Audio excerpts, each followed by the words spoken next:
Welcome, everyone, to the DUB Success Series, where we cultivate your belief system for success. I am your host, Y. Nelson Thomas, and I want to know, do you believe? Do you? Do you believe? I want to know. Do you believe? Do you believe? Do you believe? Do you believe? Do you believe? I want to know. Do ya? Greeting, ladies and gentlemen, and welcome back to another episode of the Do You Believe Success Series, where we cultivate your mindset and your belief system for success. Yes, I'm your host, Y. Nelson Thomas, your lifestyle strategy partner, also known as Ydrate the Motivator, Mr. Do You Believe himself. As a matter of fact, I've always had people to question me about Y. Nelson Thomas and Ydrate the Motivator. So just to give you a quick differentiator between the two brands and why I have two distinctively different brands. Y. Nelson Thomas was a brand that I developed in working from corporate America and for corporate organizations. I remember long time ago, I don't know if you guys remember MCI, but there was a company called MCI before we had cell phones, when you used to literally sell long distance services. And I was selling long distance services to businesses. And I was using my first name, which is actually Ydrate, Ydrate, which is my first name, my birth given name, also pronounced Ydrate or Ydrate, depending on where you are in the world, kind of like Jesus and Jesus. But my manager, who was from Brooklyn at the time, he pulled me to the side and said, "Hey man, you know, your name is really probably doesn't serve you as well in this particular arena based upon the clientele that we cater to." So he was like, "Can you find maybe a corporate alias that you could use that may be more suitable for the clientele that we're servicing?"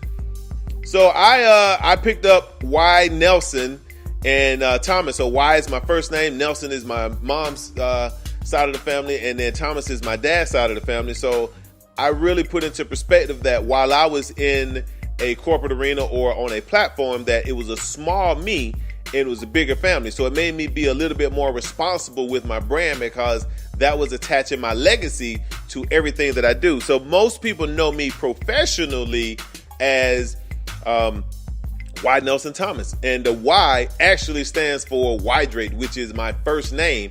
And when I do stuff that's, not professional, or not to say that I'm not professional, but when I do things that are not directed to my professional clientele, like, my professional speaking or my professional clients or my professional consulting, then I am more so using my personal brand, which is Ydrate the Motivator. And the motivation shows up in a variety of ways. I love the arts. I love poetry. I love music.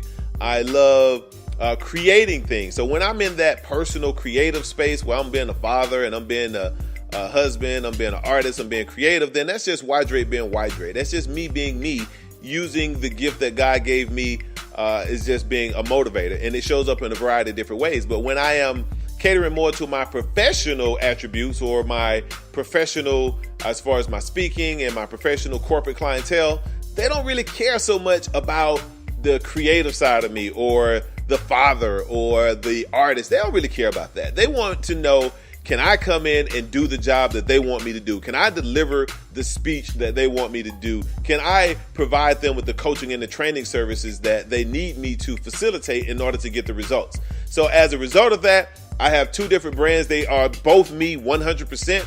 One is just a little bit more creative. The other one is a little bit more professional, because some people that care about my creativity don't really care about what I do professionally, and vice versa. So to be able to ensure that there was not a confusion for my corporate clientele, I have my professional name, Y. Nelson Thomas, which I facilitate differently. You may see Y. Nelson Thomas in suits, in the corporate arena delivering motivational speeches, where Ydrate the Motivator, you may see him in a t-shirt and a hat to the back, maybe rapping or doing poetry or something like that. So all of it is me 100%, but I've learned that when you are a dynamic being, sometimes people don't really care about the other aspect of who you are. They just want to care about what it is that either they're paying you for or what you're hired for. So there you have it. I have two distinctively different brands. Both of them are authentically me. They just highlight different aspects of my personality. All right, so I just want to clarify that because I know sometimes that can provide a little ambiguity for certain people who may say, well, why Nelson Thomas and why Ydrate the Motivator? Because they're both aspects of my personality that appeal to different aspects, or different people can relate to different parts of my personality. So opposed to confusing people, I broke it down into two different aspects of my personality, which still may confuse people, but hey, that's what it is. All right, so as you know, I am staying true to the 100-day podcast challenge, where I will be dropping a new episode every single day for 100 days in a row. And it has been a beautiful journey. I can feel the personal growth in myself by simply being committed to something that I wanted to do. It's something that I wanted to do for a long time, and I stumbled on it. I didn't do it.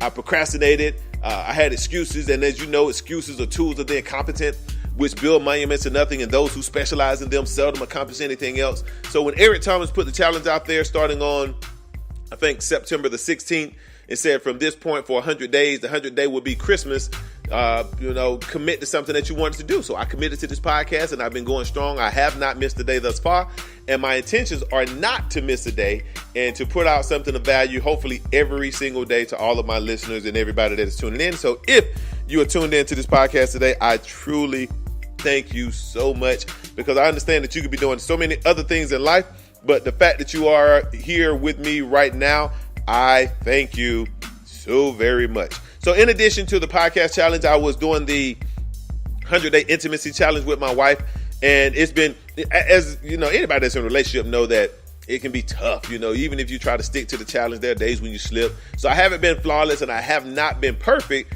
but I have been consistent, and I'm working on it every single day to work to establish that more intimacy within the relationship. And I've been using the 40-day Love Dare as a guide. So I'm just going to, I think right now, I am on, I think it's day 15. Love is honorable. And it says that you have to choose a way to show honor and respect to your spouse that is not your normal routine. It may be holding the door for it, may be putting away her clothes, it may be just listening to her communicate. But you have to show your mate that you hold her in high, well, I'm saying her because I have a wife, will hold them in high esteem in your eyes. So you have to find a way to honor your loved one. And for those of you who are not in a relationship, it may be just honoring a friend. It may be just honoring yourself. How can you do something special that honors someone just to show them that you have that level of appreciation? Also, if you want to review the other, 16 laws or 15 laws, then you can go back and listen to some of the previous podcasts where we discuss different aspects of the Love Dare for those of you who may be interested in it. All right. Now, also, in addition to that, I have been doing the 21-day leadership challenge, which is it is my response to seeing leadership that does not really represent me or represent the type of leadership that I would want to follow or teach my kids. So opposed to pointing fingers at other leaders and opposed to complaining about how other people choose to lead, my goal was to focus more on my leadership and how I could become a better leader, so that way the leadership skills that I am seeing in other people or seeing that are lacking in other people, opposed to worrying about them, I will focus on me. And I heard someone say, don't worry about his house, worry about your house. So that's my focus, is not to look at the grass in somebody else's yard or criticize someone else's or throw stones at a glass house. When I live in a glass house, my goal is to continue to cultivate myself as a leader and look at the other leaders that I think that could improve or have a better influence as leaders, opposed to looking at them and judging what they do. My goal is to focus on what I should do and how I should handle, myself as a leader. So today, I think is, if I'm not mistaken, we're on law number 7, which is the law of respect. If I'm not mistaken, I may have to look that up and make sure that I'm not doubling up. Let me look and see here. Is it the law of respect? I think it might be the law of respect. So let me just take a quick look and make sure. Let's see here. So yes, it is the law of respect. Yesterday was the law of solid ground. The law of solid ground says that trust is the foundation of leadership, and without trust, leadership will crumble. So today is the law of respect. And it says that people naturally follow people who are stronger than they are. So it says that people will naturally follow people who they perceive to be stronger than they are. So you have to understand that, respect has to be earned. And if you want people to respect you, then you have to stand up and be someone that deserves to be respected. Because obviously there's no leader that I know who wants to be disrespected in any capacity, but that respect has to be earned. You can't just expect someone to respect you if you have not earned it. So it's like it takes, and this is something that we touched on yesterday, I think, in the Law of Solid Ground, where, I talked about how it takes so much time to cultivate that love and to cultivate that respect and that trust, and how instantaneously it can be taken away. So it takes a lifetime to earn, but a second to burn. So you have to understand that if there's much is given, much is expected, and you do not blow your respect by doing something that is not of integrity. So you have to maintain integrity, you have to keep a positive attitude, and you have to exhibit those strong characteristics of a great leader, because people would naturally follow people who they feel are stronger than they are. So if you want to show your strength and you want to show that you are someone who deserves that respect, then you have to earn it. You have to give respect to get respect, and you have to be conscious that it takes so long to establish that trust, but one slip up can cause you to have a major setback to where that trust is burned forever. And obviously you could re-earn the trust, but truthfully, I've known people who've been in relationships and had some infidelity, and while the other person may have forgiven them and they moved on, it still took a very long time for that respect to be earned. So what I want to say is, save yourself that trip of having to re-earn the respect or re-earn the trust, and learn the law of respect, and know that people will follow people who are naturally stronger than them, or they feel are naturally stronger than them. But the only way that anyone can have that perspective is you have to work for it. You have to earn the respect. You have to understand that it takes a lifetime to earn, but a second to burn, and work on developing the respect. So I want to leave you with this. What can you do? What can you do to further the respect that other people have for you? What can you do? Is it showing more respect to other people? Is it, I don't know. Tell me, what is it that you can do as a leader that will help you earn more respect? And me, I've learned to be a humble servant. I go out and I respect that that a part of me being a great leader is knowing when to lead and when to follow.